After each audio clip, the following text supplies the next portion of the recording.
শবে বরাত এবং শাওনের মাস উপলক্ষে আমরা এই অনুষ্ঠানটি একদিন আগেই পরিচালনা করতেছি। কারণ এই পূর্ণিমায় জ্ঞানী মহাজ্ঞানী যুগে যুগে এই পৃথিবীতে জানরা আল্লাহ রাসূলের সান্নিধ্যে লাভের আশায় অনেক কিছু করেছেন।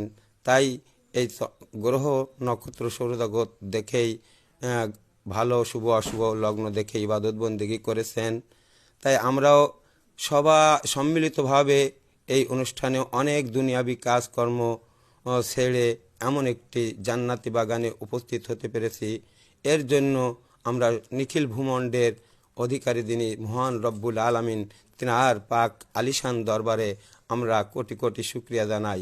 যারা আমরা শব্দ উচ্চারণ করতে পারি, বসে আছি, দূরে আছি, এই কণ্ঠ যেখানে আছে সবাই আমরা একসঙ্গে বলি আলহামদুলিল্লাহ। উপস্থিত হাজিরিন, আমাদের এই আসমানের একটি চন্দ্র সূর্যের তলে 7টি আসমানের তলদেশে আমাদের তীর্থধামে পান্থশালায় আমাদের 18,000 মাখলুকাতের ভিতরে এই মনুষ্যত্ব দিয়ে আমাদের মানুষকে শ্রেষ্ঠান্য সম্মান করে পাঠিয়েছেন আমাদের এই নদিয়ায়। তাই এই নদিয়ায় যুগে যুগে নবী রাসূল এসেছেন, জ্ঞানী মহাজ্ঞানী এসেছেন, আল্লাহ রাসূলের পাক সান্নিধ্য করেছেন। এই আদম বাগান সুন্দর প্রস্ফুটিত একটি আদর্শ আল কোরআনের সংবিধান পরিচালনা করেছেন এই নবী রাসূলগণ। যুগে যুগে পাঠিয়েছেন আমাদের সর্বশ্রেষ্ঠ এবং সর্বশেষ নবী হযরত মুহাম্মদ মুস্তাফা নবী সাল্লাল্লাহু আলাইহি সাল্লামের উপর গ্রন্থ নাজিল হলেন। এই সর্বপ্রথম সৃষ্টি হয়েছে 6টি বস্তু, আরশ, লৌহ, কলম। যখন কলমকে সৃষ্টি করলেন, কলমকে বললেন যে লেখো আরশের গায়ে লা ইলাহা ইল্লাল্লাহু মুহাম্মাদুর রাসূলুল্লাহ। কলম শুনে জিজ্ঞেস প্রশ্নে বিদ্ধ হলো, তো বলল ইহা কি, কাহাকে বলে, কত প্রকার, কি কি। আল্লাহ পঙ্খুনে সব কলমকে খুলে বললেন, তারপর কলম লিখলেন। তাই সেখানে বলেছিলেন প্রথম অধ্যায়ে যে আমি আদম বাগান সৃষ্টি করিব, এখানে পান্দেগানা সৃষ্টি করিব, শরিয়াতে দাখিল করিব, আহম্মদ নাম থেকে মুহাম্মাদের নামে রূপান্তরিত করিব, মক্কা নগরে আবদুল্লাহর অরসে মা আমিনার উদারে ফুলরূপে আদম ফুলরূপে প্রস্ফুটিত করিব। সেই ফুলের সৌরভে এবং এই নুরানি মুহাম্মাদি নুরানি শক্তি নূরে একটি চন্দ্র, একটি সূর্য, আদমের একটি দেশ হইবে। সেখানে মুহাম্মাদি নূরে মাখলুকাত সৃষ্টি হইবে। সেখান থেকে আমরা সেই মুহাম্মাদি নূরে এই আদম বাগানের সৃষ্টি থেকে আমাদের পূর্বপুরুষরা ইসলাম ধর্মের মহাগ্রন্থ, শ্রেষ্ঠ এহকাল এবং পরকাল পথ প্রদর্শক আমার দিনের নবীর উপর নাজিল হলেন। এই আল কোরআন নাজিলে আসমান জমিন চন্দ্র সূর্য সমস্তকে উপর নাজিল করার স্থাপন করেছিলেন আমার নিখিল ভূমণ্ডের মালিক। কিন্তু কোনো কিছুই এত শক্তিশালীর ভার নিতে পারেননি। শুধু আল্লাহ পাক রব্বুল আলামিন তার জন্য নিজের শক্তি দিয়ে এবং প্রেরিত দস্তগীর তৈরি করে আমার হযরত মুহাম্মদ মুস্তাফা নবী সাল্লাল্লাহু আলাইহি সাল্লামের নামে এই আল কোরআন নাজিল করলেন। এবং জিবরাইল আলাইহিস সালাম, হযরত জিবরাইল আলাইহিস সালাম যখন আল কোরআন নাজিল করতে আসলেন এই দিন দুনিয়ায়, তখন আমার দিনের নবীজি তেনাকে দেখে দেখে এই আসমান থেকে জমিন পর্যন্ত তেনার দেহ নিয়ে আসছে কোরআন। বলতেছে যে ইয়া রাসূলুল্লাহ, সালাম দিয়ে বলতেছে ইয়া রাসূলুল্লাহ, আপনার জন্য আল্লাহ পাক রব্বুল আলামিন এই আল কোরআন নাজিল করেছেন। তখন দিনের নবীজি জিবরাইল আলাইহিস সালামকে বলতে লাগলেন যে আমি যে অশিক্ষিত, আমি তো এর কিছুই বুঝি না। তখন আল্লাহকে জিবরাইল বলতেছে ইয়া আল্লাহ, আপনার প্রেরিত দস্তগীর বলতেছে যে অশিক্ষিত, এর কিছুই বোঝে না। তা বলতেছে যে ইয়া জিবরাইল, তুমি আমার দস্তর বুকে আমার এই কোরআন খানি রেখে বক্ষ দিয়ে একটি চাপ দাও। তখন জিবরিল সাথে সাথে করলেন এবং আল কোরআন ওনার ভিতর প্রসিদ্ধ হয়ে খোদাইভাবে ঢুকে গেলেন। জিবরিল যখন আল কোরআনের বাণী পাঠ করছেন, তখন নবীজিও দ্রুত সাথে সাথে পাঠ করছেন। তখন আমার দিনের নবীজিকে বলতেছে এলহাম যোগে, ইয়া দস্তগীর, তোমার দ্রুত ওর সঙ্গে পাঠ করা লাগবে না, তুমি শুধু শুনে যাও, আমি এর খোদাই করে রাখবো তোমার হৃৎপিণ্ডে। তখন দিনের নবীজি শুধু নীরবতা শ্রবণ করলেন, তাই সেই হতেই এই খুতবার সৃষ্টি হলো যে নীরবতা পালন করে যদি কেউ খুতবা পাঠ শোনে তার কাবলায় জমা 2 রাকাত জুমার নামাজ আদায় হয়ে যায়। আমরা নিজেরা পড়তে গেলে হয়তো ভুল হবে, আল্লাহ ফেরেশতা দ্বারা এগুলো আমাদেরকে সুন্দরভাবে নীরবতা শ্রবণ করলে 2 রাকাত নামাজের সব লেখা হয়ে যায়। সবাই বলে সুবহানাল্লাহ। আল্লাহ পাক রব্বুল আলামিন রজব চাঁদের 26 তারিখ দিবাগত রাত্রে আল্লাহ পাক তিনার প্রেরিত দস্তগীরকে ভ্রমণে নেন, হিজরতে নেন। হিজরত অর্থ ঊর্ধ্বগামী ভ্রমণ। আল্লাহ পাক রব্বুল আলামিন জিবরাইল আলাইহিস সালামকে 7 আসমান ভ্রমণ করালেন বিভিন্ন বিভিন্ন রূপে। এক আসমান থেকে এক আসমানে জিবরিল একই ধরনায় যেতে পারেন না, তাই তেনাকে বিভিন্নভাবে সাজসজ্জায় করলেন। যেমন বোরাকে গেলেন, উড়ে গেলেন, রপরপে গেলেন, এমনিভাবে তিনি 7ম আসমান পাড়ি দিয়ে ভ্রমণ করলেন। এবং সেই সপ্তম আসমান থেকে ভ্রমণ করে আল্লাহ পাক রব্বুল আলামিনের আরশ মহলের সঙ্গে কথোপকথন করে ওনাকে পুরস্কার দিয়ে দিলেন আমার দিনের রাসূলকে আল্লাহ পাক রব্বুল আলামিন, যে আমি তোমাকে একটি গ্রন্থ দিয়ে দিলাম, আল কোরআন। আল কোরআন নামাজ, রোজা, হজ, যাকাত, কালিমা এই দিয়ে দিলেন আমার দিনের রাসূলের কাছে। তিনি এইগুলো নিয়ে আমার এই দুনিয়া আদম বাগানে প্রকাশিত করলেন এবং আরও একটি বস্তু দিয়ে দিলেন। সেই বস্তুটা প্রেরিত করে আল্লাহ পাক রব্বুল আলামিনের দুরূদ। এই দুরূদ শরীফ স্বয়ং আল্লাহ পাক রব্বুল আলামিন শিক্ষা দিয়েছেন। তাই আমাদের 7ম আসমানে যখন ভ্রমণ হলেন, আজ আমাদের সেই নামাজ, রোজা, হজ, যাকাত শ্রেষ্ঠ গ্রন্থের সংবিধান, এর একটু 19-20 করলে আল্লাহ তা কোনো কিছু বরদাস্ত করবেন না। তাই তিনি বলেছেন যে এই সংবিধান সঠিকভাবে জেনে শুনে তা কায়েম করতে হবে, অর্থাৎ তাই করতে হবে। আল্লাহ পাক আমাদের রাসূল খুশি হবেন। তাই রজব চাঁদের 26 তারিখ দিবাগত রাত্রে যখন মিরাজে গেলেন এবং সেখানে অনেক কিছু দেখলেন, তাই সেই দেখার থেকে আমি অল্প কিছু দু একটি কথা না বললে নয়। যেমন 5ম আসমানে যখন যায়, 5ম আসমান থেকে 6ষ্ঠ আসমানের 7টি দ্বার, 7টি রেখা দেখতে পায়, 7টি রূপ দেখতে পায়। তখন জিবরিলকে বলেন যে 7টি রূপ কি? তখন জিবরিল বলে যে 7টি রূপ অগ্নিজ্বালা দেহের, অগ্নিকুণ্ড মুখ অর্থাৎ দরজা। বলে যে দ্রুত আমি দেখতে যাব। তো তখন আল্লাহ পাক রব্বুল আলামিনকে বললেন যে ইয়া আল্লাহ, তোমার দোস্ত দোজক দেখতে চাচ্ছে বা শাস্তির স্থান দেখতে চাচ্ছে, বলতেছে যে 100 গুণের 99 গুণ কমিয়ে দাও আগুনের শক্তি এবং শাস্তির শক্তি, শুধু 1 গুণ আমার দোস্তকে দেখাও। তখন 6ষ্ঠ আসমানে নিয়ে যায়, যখন আল্লাহ পাক রব্বুল আলামিনকে দেখান, শুধু একটু শক্তি দেখে আমার দিনের নবীজি ওখানে স্মৃতি শক্তিকে বিবৃত ঘটায়। তখন দ্রুত আল্লাহ পাক রব্বুল আলামিন বলেন যে ইয়া আল্লাহ, ইয়া জিবরাইল, তুমি দ্রুত আমার দস্তগীরকে 7ম আসমানে নিয়ে উত্তর মেরু দক্ষিণ মেরু অবস্থা শায়িত করে দাও। তখন জিবরাইল দ্রুত আমার দিনের নবীজিকে, আখেরি নবীজিকে উত্তর মেরু এবং দক্ষিণ মেরুর দিকে শায়িত করে রাখেন এবং উনার কর্ণপ্রদেশে দূর থেকে ভেসে আসে একটি সুমধুর সুর। সেই সুর হচ্ছে ইয়া নবী সালাম আলাইকা। এই কণ্ঠটি সুর আমার দিনের নবীজির খুব সুমধুর চেনা সুর। যখনই কর্ণপ্রদেশে ঢুকলেন আবার স্মৃতিশক্তি ফিরে পেলেন এবং 5ম আসমানে যখন আবার শান্তির একটা স্থান দেখালেন ওই সুর থেকে, অর্থাৎ দিনের নবীজিকে ঘুরে সব ভেস্তের বাগান দেখালেন। দিনের নবীজি তাকে দেখেন ভেস্তের বাগানে দূর প্রান্তে কওসারের নহরে হযরত উমর রাদিয়াল্লাহু আনহা আল্লাহর সাথে কথোপকথন করছে এবং কিছু জন আদান প্রদান হচ্ছে। এই দেখে দিনের নবীজি ভাবলো তাহলে তো বিল্লালকে নিজেই আমি জিজ্ঞেস করতে পারবো অনেক কিছু পান্থশালায় গিয়ে। তখন দিনের নবীজি আল্লাহ পাক রব্বুল আলামিন জিবরিলকে হুকুম দিলেন যে আমার আরশ মহলে নিয়ে যাও এবং ভোজগঙ্গনায় নিয়ে যাও আমার দস্তগীরকে।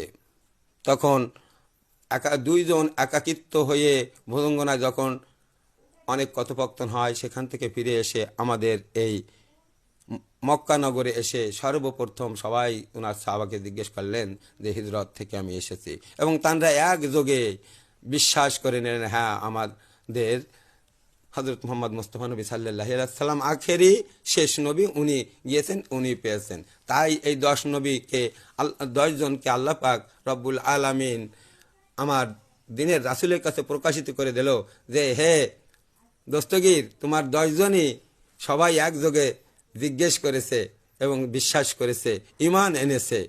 তাই ওই 10 জনকেই তুমি জান্নাতি মানুষ বলে ঘোষণা করে দাও। উপস্থিত হাজিরিন, আজ এই ঈমান, বিশ্বাস এবং সব কিছু আল কোরআন একটি সায়েন্সময় বিজ্ঞান। তাওরাত, জাবুর, ইনজিল, ফুরকান, অন্য অন্য গ্রন্থের একজন 4 জন ইমাম, একজন 3 জনের ইমাম, একজন 2 জন ইমাম এই সমস্ত গ্রন্থে আছে। আর আমার এই আল কোরআনের ইমাম আমার পূর্ব বাংলায় বর্তমান 2 লক্ষরও বেশি ইমাম রয়েছে। এই আমার আল কোরআনই শ্রেষ্ঠ সংবিধান। 570 শতকের পর, 700 শতকের পর সমস্ত ইসলামের সন্তানরা এই আল কোরআন থেকে বৈজ্ঞানিক হলেন এবং বিভিন্ন কারণে ডাক্তারি, সায়েন্স সব কিছু দিয়ে উপাধি হলেন এই আল কোরআন থেকে। 900 শতকের পরে যখন গেলেন তখন আইন সংবিধান পরিবর্তন করে অন্য জাতি এটা ক্যাপচার করে একে পুরাণ শব্দে পরিণত করে, ল্যাট্রো থেকে ল্যাটিন ভাষায় পরিণত করে। তখন থেকে 970 শতকে দিয়ে এই বিভিন্ন অন্যান্য গোত্র এই বৈজ্ঞানিক অন্যান্য কিছু চলছে। কিন্তু এখন আমার বাংলার এই সংবিধান অন্যান্য দেশ থেকে আমার আল কোরআনের সংবিধান বাংলায় খুব সুন্দরভাবে আদর্শ নিয়ে চলছে। নামাজ, রোজা, হজ, যাকাত, কালেমা, এর জন্য আমি আমার সারা বিশ্বের ভিতরেই আমার সোনার বাংলা, নয় আউলিয়ার বাংলাকে আমি ঐতিহ্যবাহী বাংলার বলে আখ্যায়িত করি এবং এই সোনার বাংলার মানুষই একটি ঐতিহ্যবাহী আল কোরআনের পক্ষের, সঠিক জেনে শুনে পক্ষের আমার ইসলামের জাতীয় পতাকা, ইসলামের পতাকার তলে আদর্শ রয়েছে। তাই এই আদর্শ থেকে, এই অনুষ্ঠান থেকে যেন আমরা প্রত্যেকে এই জায়গা থেকে একজন আদর্শ হয়ে যায়, তাহলে একটি আদর্শ সমাজ, একটি আদর্শ রাষ্ট্র গড়তে পারবো। তাই আদর্শই হচ্ছে মূল। তা সব জাতি, ধর্ম, হিংসা, নিন্দা ছেড়ে এই আসরে এসে আমাদের আদর্শ একটি সংগঠন করতে হবে।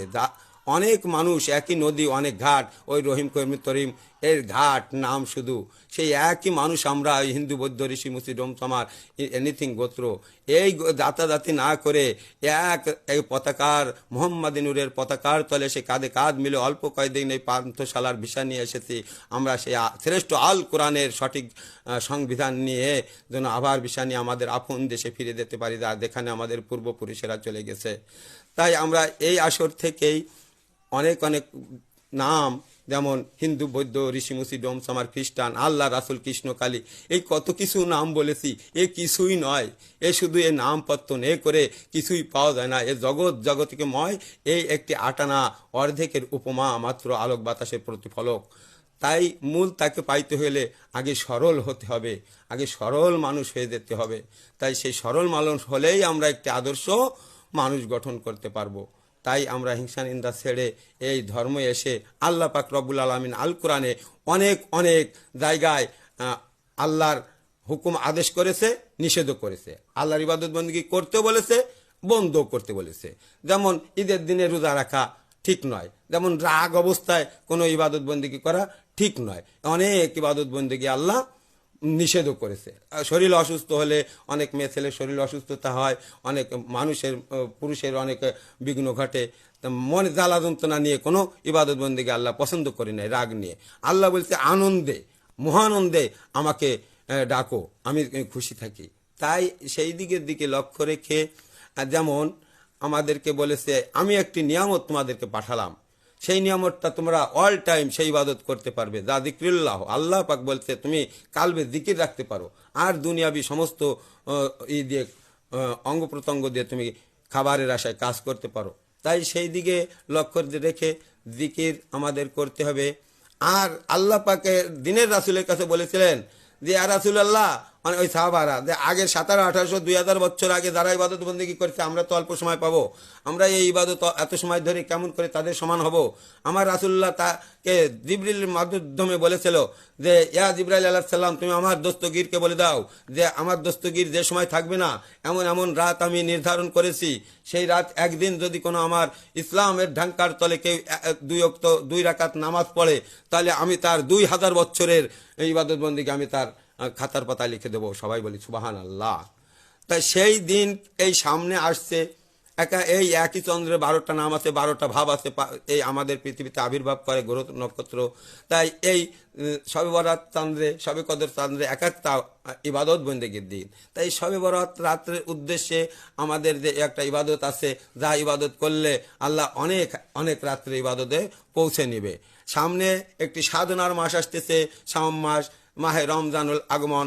এই উদ্দেশ্যে আমরা এখানে সবাই যেন রোজা থাকতে পারি, দান সদকা করতে পারি, অন্ন বস্ত্রহীনদের তাদের বা অসুস্থদের পীড়িতদের তাদের পাশে থাকতে পারি।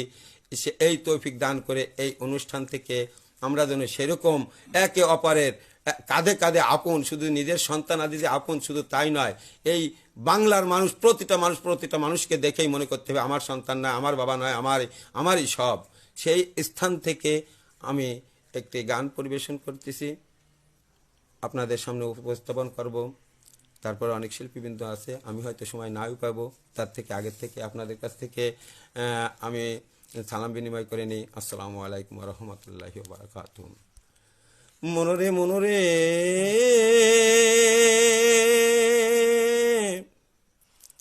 মান গো মান নাচি নিলে এই সাধন ভাজন ফাও, যদি মন মানুষ হতে চাও, এই জাতি ধর্ম ছাইড়া দিয়া সরল দেশে যাও, জাতি ধর্ম ছাইড়া দিয়া সরল দেশে যাও। মনোরে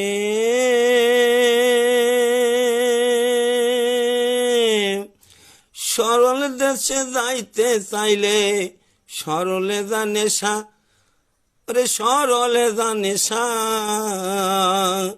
সরল বাঘে চাইটা খাবে দেহের গরল দস্তা সীসা, সরল দেশের সরল মানুষ করলে পারে ভাও, মাত্র 3 দিনে খাইয়া যাবে দেহের কুষ্ঠ ঘাও, যদি মন মানুষ হতে চাও, জাতি ধর্ম ছাইড়া দিয়া সরল দেশে যাও, যদি মন মানুষ হতে চাও, জাতি ধর্ম ছাইড়া দিয়া সরল দেশে যাও। মনরে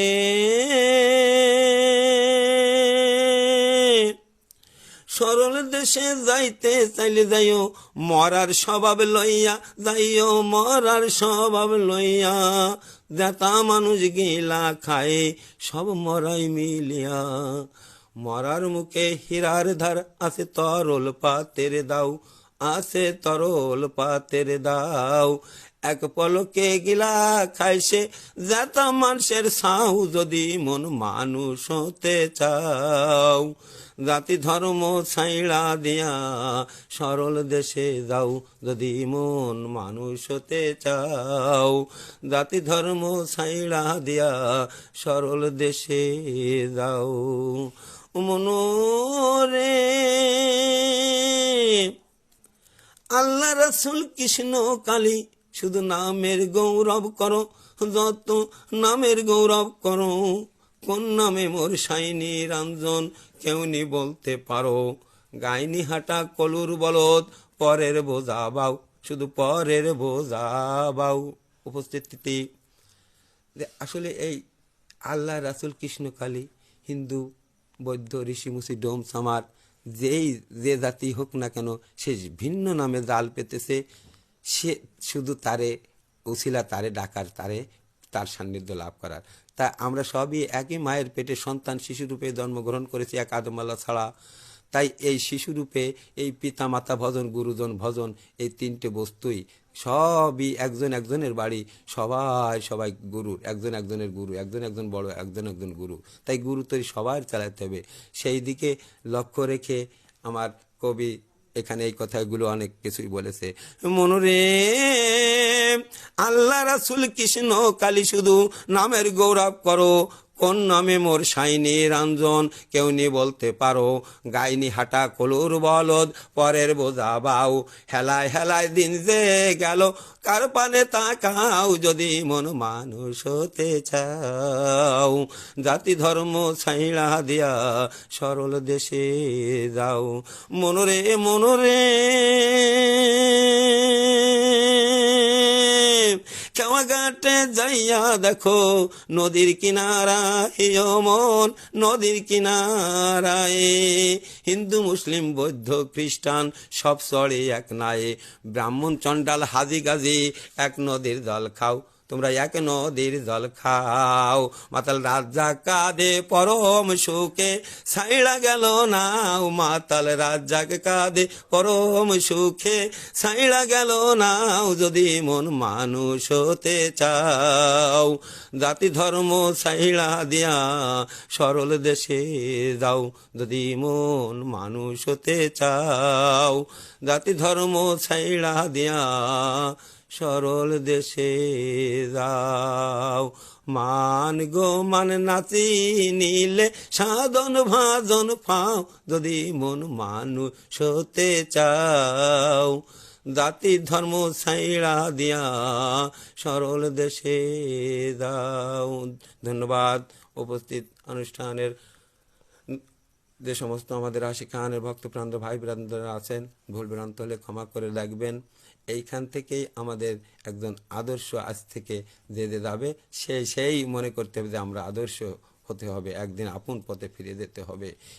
একটি মানুষ এরকম 24টা পৃথিবীর চাইতে বড় একটা ভাই ব্রাদার ভগ্নী ভ্রাতা স্ত্রী পুত্র ছেলে মেয়ে, কারোর সাথে কারোর জন্য কোনো কলহ না করে মনে মনে আত্মার আলিঙ্গন করে এই অনুষ্ঠান থেকে আমরা যেন সবাই সমৃদ্ধ হয়ে যাই, হাতে হাত মিলাই, মনে মন মিলাই এবং অন্তরে অন্তর মিলাই, সেই দিকে আমরা লক্ষ্য করি। কলহকারীকে আল্লাহ পছন্দ করেন না, ওটা একটা জীবের কর্ম। আমরা মানুষ হয়ে তাই আমাদেরকে মানুষ বলে গালি দেয় জীব হিসেবে, কিছু কিছু মনুষ্যত্ব কর্ম হারানোর কারণে।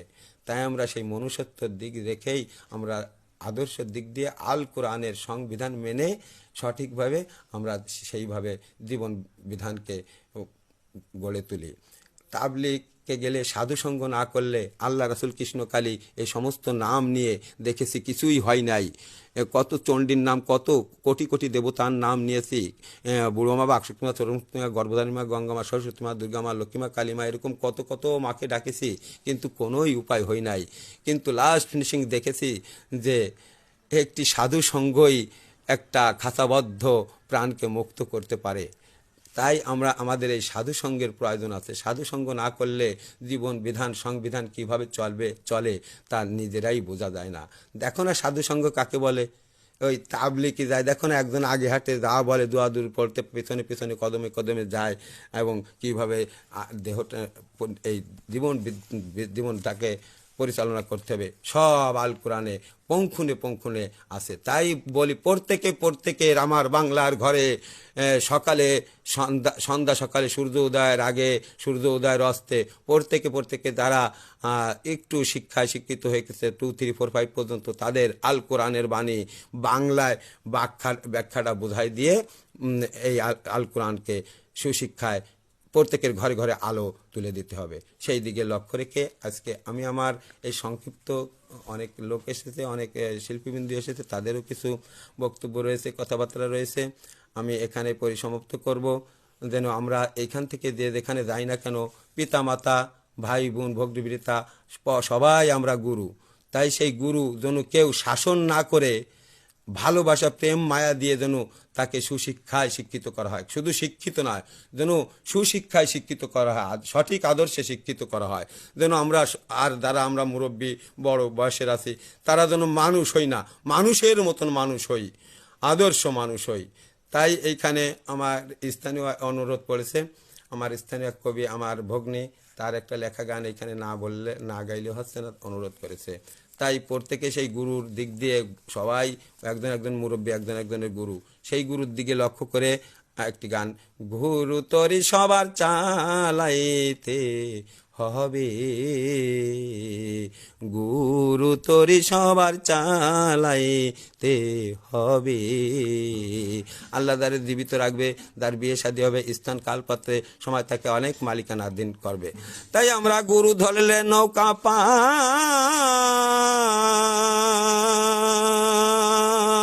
আমরা গুরু ধরলে নৌক পাকাই, নৌকা বিনে উপায় নাই। গুরু ধরলে নৌকা পাই, নৌকা বিনে উপায় নাই। ছাড়িলে পারে যেতে পারবা না, হায় রে ছাড়িলে পারে যেতে পারবা না। গুরু তোরি সবার চালাইতে হবে, গুরু তোরে সবার চালাইতে হবে। নৌকা ঘাট যেদিন পৌঁছাইবে, পালকি দেয়া নামাইবে। নৌকা ঘাট যেদিন পৌঁছাইবে, নৌকা ঘাট যেদিন পৌঁছাইবে, পালকি দেয়া নামাইবে। গোলাপ জলারা তোর সেন্ট দিয়া রে, গুরু তোরে সবার চালাইতে হবে, গুরু তোরে সবার চালাইতে হবে। তাই রব্বানি ভেবে কয় মিলে মিশে এসো ভাই, তাই রব্বানি ভেবে কয়, তাই রব্বানি ভেবে কয় মিলে মিশে এসো ভাই। গুরু নৌকা টানি দমে মনে, এই আমরা গুরু নৌকা টানি দমে মনে। গুরু তোরে সবার চালাইতে হবে, গুরু তোরে সবার চালাইতে হবে। অনুষ্ঠানে সবাইকে আমার অন্তরস্থল থেকে অনেক অনেক ধন্যবাদ। সম্মানিত হাজিরিন, আবারও কোথাও না কোথাও আপনাদের সাথে আল্লাহ পাক রব্বুল আলামিন এরকম বেহেশতের বাগানের জন্য সাক্ষাৎ করান। আজ এই শোকাহত মাসে বাংলার বারবার নেত্রী, মহাকালের মহানেত্রী, বাংলার বধূ হিসেবে দেখা গেছে যে আল কোরআনের যে সংবিধান, তাই সেই আল কোরআনের সংবিধান আর এমন নেত্রী আসবে কিনা আমি মাস্টার ইবাদত জানি না। যেন হাজারো মায়ের সন্তান যেন আমরা খালি হয়ে গেছি, সেই মায়ের রুহের মাগফিরাত সহ এই নতুনভাবে আঙ্গিকে বাংলার যে সমস্ত মায়ের প্রাণ হারিয়েছে সে সমস্ত মায়ের বুকের সান্ত্বনার সহ তাদের আত্মার মাগফিরাত শহীদের কামনা করে আমি SM ইবাদত মাস্টার এই অনুষ্ঠান থেকে বিদায় নিচ্ছি। আমার অন্তঃস্থল থেকে সালাম গ্রহণ করুন। আসসালামু আলাইকুম রহমতুল্লাহি ওয়া বারাকাতুহু। এই মহাগ্রন্থ শুধু ইসলামের জন্য নাজিল হয় নাই, এই ভূমণ্ড, নিখিল ভূমণ্ড, আশরাফুল মাকলুকাতে সমস্ত জাতির জন্য এই আল কোরআন সৃষ্টি হয়েছে। কারণ এই আল কোরআনের আইন সর্বপ্রথম আরশ মহলে সংবিধান জারি করেন আল্লাহ পাক রব্বুল আলামিন। সেই আইন জারি করে সেখানে 104 জন ফেরেশতা থাকেন এবং সেই 4 জন ফেরেশতাকে বলে, এক এক করে বলে যে নদিয়া বা পান্থশালা থেকে তোমরা মাটি নিয়ে এসো। সব একে একে ফেল করার পরে 4 জন প্রসিদ্ধ থাকে, হজরত আজরাইল আলাইহিস সালাম, হজরত জিবরাইল আলাইহিস সালাম, হজরত মিকাইল আলাইহিস সালাম, হজরত ইসরাফিল আলাইহিস সালাম। এনরা চলে যাওয়ার পর হজরত আজরাইল আলাইহিস সালামকে এবং অন্যান্য ফেরেশতাকুলকে মকরুমকে বললেন, মকরুম নিয়ে গেলেন জিদ্দাহতে মাটি এবং সেখান থেকে মকরুম জিজ্ঞেস করলেন যে এই মাটি দিয়ে ইয়া রব কী করা হবে? তখন বলল যে এই মাটিতে তুমি পানি, বাতাস আর এই আগুন দিয়ে মৈথন করে একটি কস্তুরী সৃষ্টি করো বলে মৈথন করলেন এবং কিভাবে সৃষ্টি করবে তখন মকরুম জিজ্ঞেস করলেন। মকরুম বললেন যে ইয়া আল্লাহ, আমি কোনো মানচিত্র জানি না। তখন বলল পূর্ব আকাশের দিকে তাকিয়ে দেখো, যে মানচিত্র দেখো সেই মানচিত্র অবস্থায় তুমি কস্তুরী সৃষ্টি করো। তখন তিনি কস্তুরী সৃষ্টি করে আর কিছু মানচিত্র ওনার বৈজ্ঞানিকময় আসলেন না। তখন আল্লাহ পাককে বললেন যে আমি আর কিছু পারতেছি না। তখন বললেন তুমি 70,000 কালো গ্লাভ দিয়ে পর্দা দিয়ে তুমি ওটা ঢেকে রাখো। তখন 70,000 পর্দা দিয়ে কালো পর্দা ঢেকে রাখেন। সেখানে এই আদমের ঢলটি তৈরি করেছিল 366 গজ এবং সেখান থেকে 0 পর্যন্ত সৃষ্টি করেছিলেন। এবং তখন 70,000 পর্যন্ত পর যাওয়ার পর আল্লাহ পাক নিজ কুদরতে এই মুখমণ্ডল সৃষ্টি করলেন। তা তখন আদম সৃষ্টি করার পর সেখানে সেই আল কোরআনের সংবিধান জারি করলেন। ওইখানে জারির পর যখন দেখে মকরুম খুব সুন্দর মনোনীত হলো, তখনই মকরুমের ভিতরে একটা আনন্দ প্রস্ফুটিত হলো যে এমন একটি সুন্দরতম জিনিস আমাকে পুরস্কার দিবে যে